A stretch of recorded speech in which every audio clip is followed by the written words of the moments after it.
Heavy is the head that has to manage all of this. Hey everyone, welcome back to my channel. We're now incentivized to buy what we already buy. Fumbling through college had me building. I also got some done on the other side. And that was right around, I would say, May, maybe, right before renewing the lease for this property. Welcome to the channel, Martha. Thank you for having me here. Oh, I was going to say, I am getting up there and age, I'll tell you what. Bills paid by other people, life was never this good. I had to step back. Hey everyone, welcome back to the channel. So if you haven't already, please consider subscribing to the channel. About 89% of people who watch my content have not yet subscribed, and we get over 1,000 views every 28 days. So I would really appreciate it if you not only hit the like button, but subscribe to the channel most importantly. Now today we're going to talk about the last stock that I actually decided to remove from my 28 stock portfolio, and now we have only added one stock to the portfolio. So out of the 3 that I removed, this is the last stock. If you've been watching all week, you know the other 2 stocks that I have removed and why I removed those stocks from my portfolio. And then tomorrow we're going to talk about the stock that I added to the portfolio. But the last stock that I removed from my portfolio is going to be PepsiCo, also known as Pepsi. Yes, that nice ice cold refreshing beverage that we all know, love, and enjoy. Now, personally, I always tell people to invest in what you know, what you love, and what you believe in for the future. And for whatever reason, I did not take my advice on one last piece, which is what I love.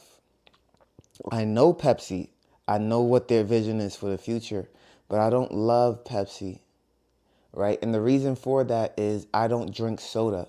Ever since I was young and I started playing football, I had a football coach who told me to never drink soda. It's bad for you. They didn't have to explain anything else but that, and I just stayed away from soda. Yes, I also stayed away from all drugs. I stayed away from everything. I was solely committed to football, and that's why I went away to school on scholarship, and I decided to transfer to a lesser school for whatever reason. But I had some scholarship offers to play football, and that was always the goal, is to not have my parents have to pay for me to go to school. So with that being said, I just stopped drinking soda from a very young age. I was probably like, I would have to say maybe 11, 12 when I just completely erased soda from my life. I remember Mountain Dew and Brisk, like that blue Brisk bottle used to be my favorite soda in the world. Oh my goodness, it was so nice, cold, and refreshing. That advertisement just got me going. But I just love the taste of some Brisk. Still to this day, almost more than... I'm 27, so I was drinking Brisk when I was 11 years old, and I still remember it as if it's something that I drink to this day, 16 years later. So I've been alive longer without drinking it than when I was drinking it, and it is insane that I still remember it. But Pepsi was not a failing company. So as you guys know, I tend to average a 28% return on my investments year over year. And for the last, I would say 4 to 5 years, that's roughly what I've been averaging as a return. For those who are new to the stock market, that is very, very good. Some would even claim that it's not sustainable. But when you manage your own portfolio and when you invest the way I do, I honestly believe that I've created a new form of investing that no one is currently doing. I truly believe that. And it is called dividend growth investing. What does that mean? It's also going to be in my book, but I've talked about this several times. Dividend growth investing is when you buy companies, not necessarily blue chip companies or dividend aristocrats, but I tend to have a mixture of the two, as well as a few ETFs in there. And a lot of the time, I'm not looking for the highest paying dividend out there, right? When you look at high dividend companies that are in the 12, I've even seen some dividend companies when I was looking at reorganizing my portfolio that pay an 89% dividend. That is insane.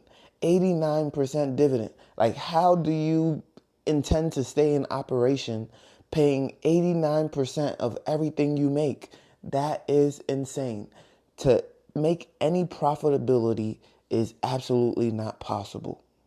And so I look at companies that have a very, very modest dividend, typically under 3%.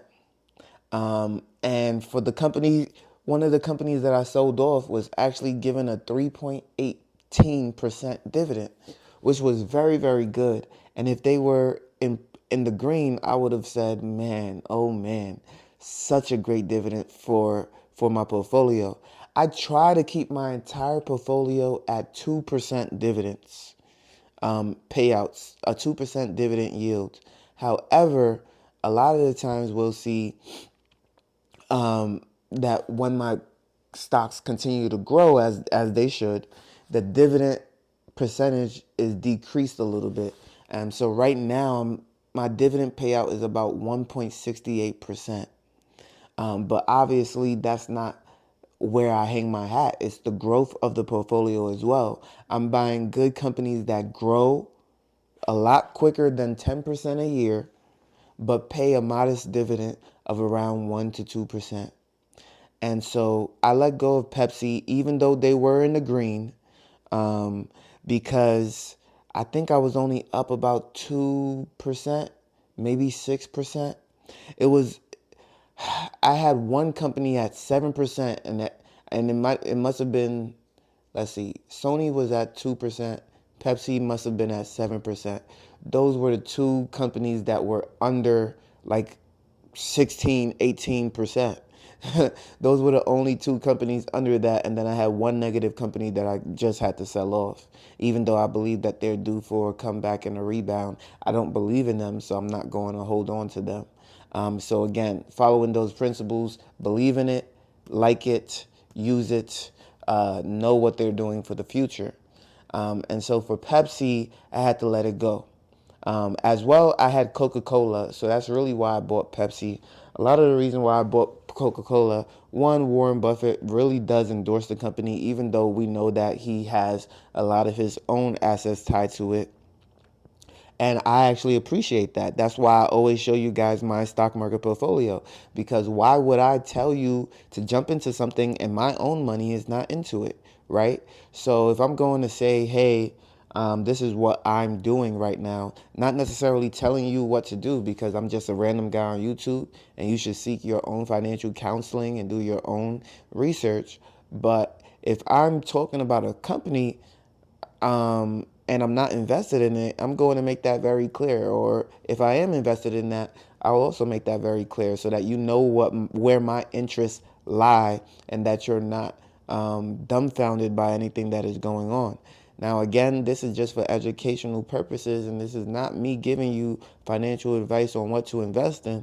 But the reason why I let go of Pepsi is because although they are profitable, it wasn't profitable enough for me. I don't like it enough. I don't really believe in their future either. And the reason why is not that I don't believe Pepsi is going to be around for a long time. It's really just the fact that Pepsi is trying to get into a lot of emerging markets.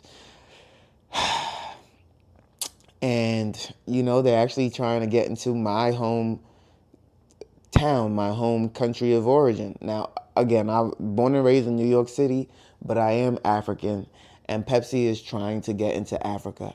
Now, when I was on vacation in Africa, I believe we did have a lot of Coca-Cola out there. We had a lot of Fanta.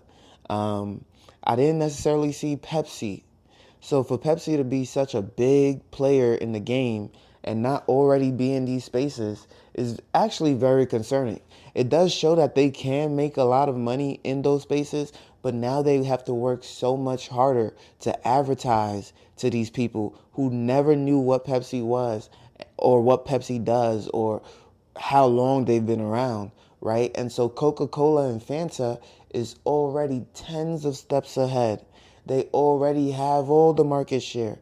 They already are ingrained in the African minds, right? And so now Pepsi has to put so much advertising dollars towards that in order to break into that space.